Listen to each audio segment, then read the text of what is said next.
Hello, जय श्री कृष्णा। कैसे हो सब? बढ़िया होंगे और पढ़ाई चल रही होगी।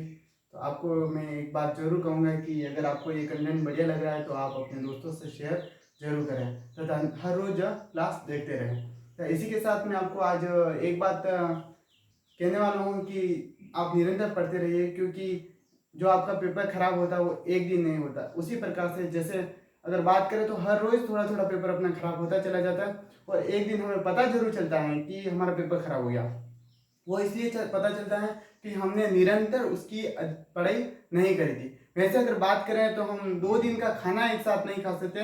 तो आपका जो सिलेबस है वो सरकार ने पूरे एक साल में बांट रखा, और एक साल में अगर आप पढ़ोगे नहीं तो फिर एक दिन या एक महीने या 15 दिन, जब एग्जाम से जस्ट पहले हम सोचते हैं ना कि हम तो 15 दिन में या महीने भर में पूरा सिलेबस कवर करेंगे, तो वो कैसे हो पाएगा। उसी प्रकार से जैसे आप 5 दिन का खाना या फिर 2 दिन का खाना भी एक साथ नहीं खा सकते, उसी प्रकार से आपको थोड़ा थोड़ा करके रोज पढ़ना है और निरंतर आपको पढ़ते रहना है, जिससे कि आपका रिजल्ट बढ़िया बने और अच्छे से आपका पेपर हो सके। तो चलिए इसी के साथ हम अपनी क्लास शुरू करते हैं, और इसी के साथ आप निरंतर पढ़ते रहिए। अपने दोस्तों को भी ये क्लास शेयर जरूर करिए। आपका सपोर्ट हमें बहुत ज़्यादा जरूरी है, और आपके सपोर्ट के साथ ही हम निरंतर अगली वाली क्लास ला पाएंगे और निरंतर मैं आपको कंटेंट उपलब्ध करा पाऊंगा। तो जैसे ही इससे पहले हमने हड़प्पा और इसके बारे में जानकारी प्राप्त करी थी, परंतु अगर आपको ये क्लास समझ में नहीं आ रही है तो जो पहले इससे पहले जो पार्ट डले हुए हैं प्ले लिस्ट में जाके आप उनको भी जरूर पढ़िए, ताकि क्या होगा कि आपको ये क्लास अच्छे से समझ में आ जाएगी। परंतु इसी के साथ 2 या 3 दिन में हम सारे स्थलों को पढ़ लेंगे। इसी के साथ उसके बाद एक दिन हम क्या करेंगे, सारे प्रश्नोत्तर का रिवाइज कर देंगे, और अब 4 से 5 दिन में इस पार्ट को खत्म करके फिर नेक्स्ट पार्ट की तरफ आगे बढ़ेंगे, यानी ये पूरा हम सिलेबस कवर करने वाले हैं। तो इसी के साथ चलिए हम क्लास शुरू करते हैं। आज हम पढ़ेंगे मोहनजोदड़ो। जो आपके बड़े बड़े प्रश्न बनते हैं ना, तो वो बनते हैं हड़प्पा से और मोहनजोदड़ो से, और एक बनता है पतन से, इनका पतन कैसे हुआ था। तो आगे हम पढ़ेंगे कि मोहनजोदड़ो कहाँ है। तो मोहनजोदड़ो सिंधु नदी के किनारे दाएं तट पर स्थित है। परंतु हड़प्पा की बात करें तो हड़प्पा रावी नदी के किनारे स्थित था। तो मोहनजोदड़ो सिंधु नदी के किनारे स्थित है, और ये कहाँ है, पाकिस्तान में है। इसके नामकरण की बात करें तो इसे मृतकों का टीला भी कहा जाता है। मोहनजोदड़ो का अर्थ क्या होता है, मृतकों का टीला। ये यहाँ पे नामकरण इसलिए करा था क्योंकि यहाँ पर खुदाई में सर्वाधिक लाशें ही लाशें मिली थी, यानी कि सर्वाधिक कंकाल मिले हैं, जिसके कारण इसे क्या कहा गया है, मोहनजोदड़ो कहा गया है। परंतु यहाँ पर एक भी कब्रिस्तान के साथ हमें नहीं मिले हैं, ये हमें ध्यान रखना है। इसका दूसरा नाम की बात करें तो अन्य नाम इसका है सिंधु का नकलिस्तान भी इसे कहा जाता है। इसकी इमारत की बात करें तो सबसे बड़ी यहाँ की इमारत है वो आपकी कौन सी है, अनानागार। जबकि संपूर्ण सिंधु घाटी सभ्यता की बात करें तो सबसे बड़ी जो इमारत है वो आपकी है लोथल में। उसके बाद अगर बात करते हैं तो वो है आपके हड़प्पा में। दूसरी सबसे बड़ी इमारत हड़प्पा में 6-6 की पंक्ति में आपको 12 अनानागार प्राप्त हुए हैं। और मोहनजोदड़ो की बात करें तो अनानागार यहाँ पे भी सबसे बड़ी इमारत है। इसके बाद बात करें तो सार्वजनिक स्थल के रूप में यहाँ पे विशाल स्नानागार भी हमें प्राप्त हुआ है। विशाल स्नानागार यानी कि ये एक धार्मिक दृष्टि से महत्वपूर्ण रहा होगा। यहाँ पे सारे लोग क्या करते होंगे कि कोई त्योहार है या फिर किसी उपलक्ष्य में या फिर हम कह सकते हैं कि सांस्कृतिक प्रोग्राम यहाँ पर मिलकर मनाते होंगे, जिसके कारण एक विशाल स्नानागार हमें प्राप्त हुआ है। और जॉन मार्शल जो कि भारतीय पुरातत्व एवं सर्वेक्षण विभाग के निर्देशक थे, उन्होंने इस विशाल स्नानागार को भेंट बात या विशाल वस्तु की संज्ञा दी है। किसने दिया, जॉन मार्शल ने।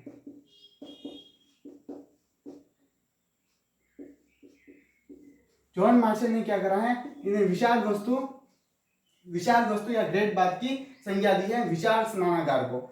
इसके किनारे एक कुआं भी था, उसी कुएं से इसको बार बार पानी से भरा जाता था। इसके निकासी की भी अच्छे से व्यवस्था थी, पानी को बार बार निकालना और उसके अंदर दूसरा पानी भरना। इसकी बात करें तो ईंटें और चूना पत्थर से इसका निर्माण किया गया था, जिससे पानी को रोका जा सके। अगर बात करें तो नालियों की व्यवस्था सिंधु सभ्यता में हर नगर में बहुत ही बढ़िया तरीके से मिली, यानी कि घर से नाली निकल रही है, उसको एक खड्डे के अंदर उसके अंदर जितना भी कचरा आना उसको रोक दिया गया। और थोड़ा सा आगे जाने पर भी हमें मिलता है और बड़ा खड्डा मिलता है, यानी कि और कुछ वगैरह कचरा निकल के आ गया है वो वहां पे जमा हो जाए, यानी कि उस वहां ढक्कन की व्यवस्था भी थी, जिसके कारण ढक्कन को साइड में करके वहां से कचरे को बाहर निकाला जा सके।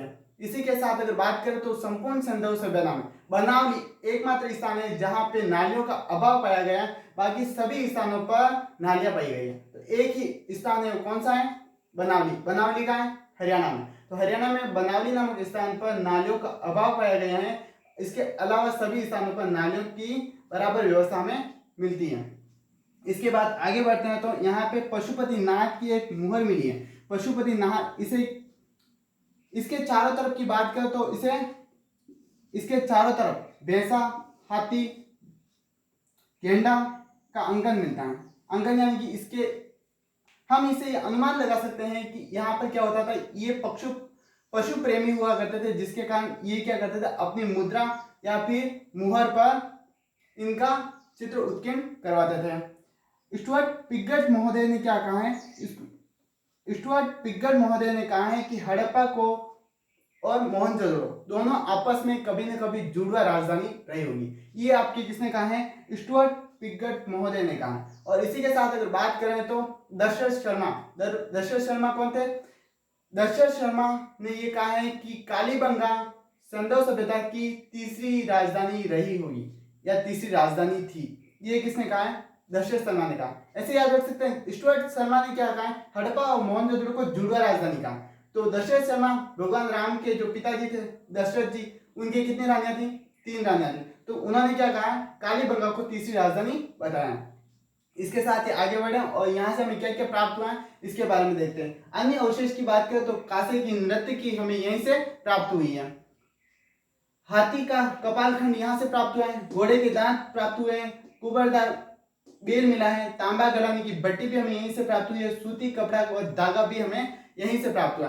सूती कपड़ा और धागा यानी कपास के उत्पादन की बात करें तो इसका जो श्रेय है वो यूनानियों को दिया जाता है, परंतु यहाँ से हमें क्या मिला है? सूती कपड़ा व धागा भी मिला है। मलेरिया के साक्ष्य भी हमें यहाँ से मिले। मलेरिया के साक्ष्य मिले तो हम इससे अंदाजा लगा सकते हैं कि ये सभ्यता है, ये किसी न किसी महामारी के प्रकोप में आई होगी, जिसके कारण ये सभ्यता लुप्त हो गई। यहाँ से हमें 8 बार इस सभ्यता के बसने 8 बार बसने और 9 बार उजड़ने के हमें यहीं से साक्ष्य मिलते हैं, जिसके कारण हम ये अंदाजा लगा सकते हैं कि ये सभ्यता है, ये आपके किसी न किसी महामारी के प्रकोप से नष्ट हुई थी। तो इसी के साथ अपनी कैसा लगा आज आपके ये कंटेंट, ये आप कमेंट करके जरूर बताएं। धन्यवाद।